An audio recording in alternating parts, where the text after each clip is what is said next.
કુંડા ભરવા પડે છે.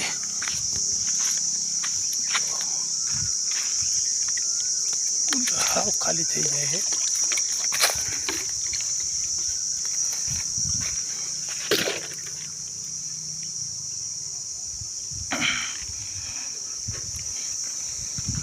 ચોખ્ખો ફૂલ તપી ગયો છે.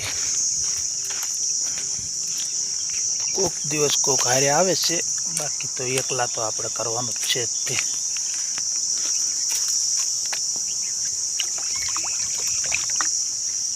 આમને કુંડા ભર્યા કરી જો. આ બોટલ હજી કાલે ભરી હતી, આજે બોટલ ખાલી કરી દીધી.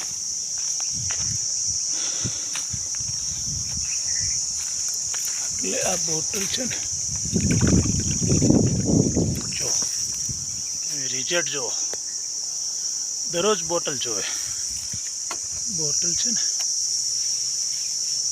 આ રીતની બાંધવાની. આમાં છે ને સ્ટીલની ડીશો કરવી છે, અને અત્યારે જ આપણે આ બધું રોડવા પૂરતું કરવી છે. પછી સપોર્ટ મળતો જશે તેમ કામકાજ આપણું સારું થતું જાય. અત્યારે તો ટેમ્પરરી આપણું કામ તો બહુ મોટું કરવાનું છે.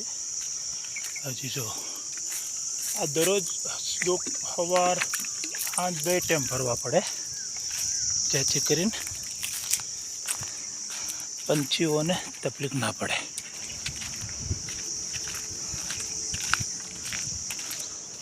આ બધું અમારા ગામનું સ્મશાન છે. આપણે જે જગ્યા એવી લેવાની કે કોઈને ડિસ્ટર્બ પણ ના થાય અને પંછીઓને પણ ડિસ્ટર્બ ના થવું જોઈએ. એ લોકોને દિલ ખોલીને જમી શકે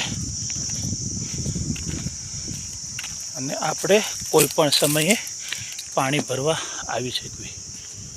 અત્યારે થોડુંક સવારે મારા મિત્ર ભરી દે છે, અત્યારે હું આવું છું.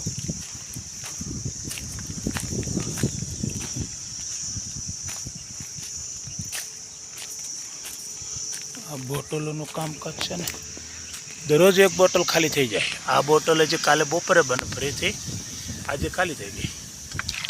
એટલે હવે કાલે સવારે આવી એટલે બોટલ પણ લાવવાની છે, અને પાણી ભરવા આવી એટલે બોટલ પણ ભરીને લાવી જોઈશે. શણ પણ લાવવી પડે છે. એટલે બને એટલો વિડીયો જુઓ અને શેર કરો, ત્યાંથી કરીને કોઈ આમાંથી શીખશે. કોઈ પણ એમના ઘરે બાંધશે તો પણ એક પરિવારને તો એ લોકો જમાડી શકશે. જો આ રીતનું છે. આપણે 15 મિનિટ 20 મિનિટ જેટલો પણ સમય મળે એટલો સમય આપણે સારી જગ્યાએ વાપરી નાખવાનો, જેથી કરીને આપણી પાછળ 5 પરિવાર દિલ ખોલીને જમી શકે, પાણી પી શકે.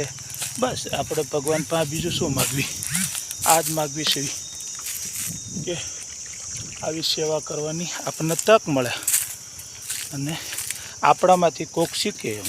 હું પણ આ કાર્ય શીખ્યો, એ મારામાં કાંક ભગવાને જોયું છે ત્યારે આવું કરે. આપણામાં આવ્યું હોય ને, હું આજે ઓલી ચણની બોટલ બાંધું છું, એ બધી સુરેન્દ્રનગરના દેગડા સાહેબ કરીને છે, એ પણ આ જ કરે છે. એ તો બહુ મોટું કાર્ય છે એનું. બોટલો ભરે, બોટલો પછી પાછા બાંધવા જાય, દરેક જગ્યાએ કેમ્પ એના હોય. આપણે પણ એ રીતના કેમ્પ બનાવવાના છે કે આપણે ગાડીમાં બોટલો સાથે જ રાખવાની, જ્યાં ખાલી થાય ત્યાં ભરી દેવાના. અત્યારે આ જે પ્લાસ્ટિક ડીશ છે ને, એના લીધે પંછી બેસે એટલે થોડુંક વળી જાય છે. એની જગ્યાએ આપણે સ્ટીલની ડીશ કરવાની છે. તો જે કોઈને સપોર્ટ કરવો હોય તો આપણું કામકાજ આ ગાડીથી ચાલુ કરવાનું હોય. સવારે જાય ત્યારે પણ, બપોરે જાય ત્યારે આપણું સાઈડમાં કામ આપણું આ જ રાખેલું છે, બીજું કોઈ પણ કામ નહીં. કે આપણને ભાળે ને કે પંછી મોજમાં આવી જાય કે આપણને જમાડવા આવી ગયા છે, એટલે હાલ રમવા મળે, કૂદવા મળે ઝાડવા ઉપર. જય દ્વારકાધીશ, જય સિયારામ.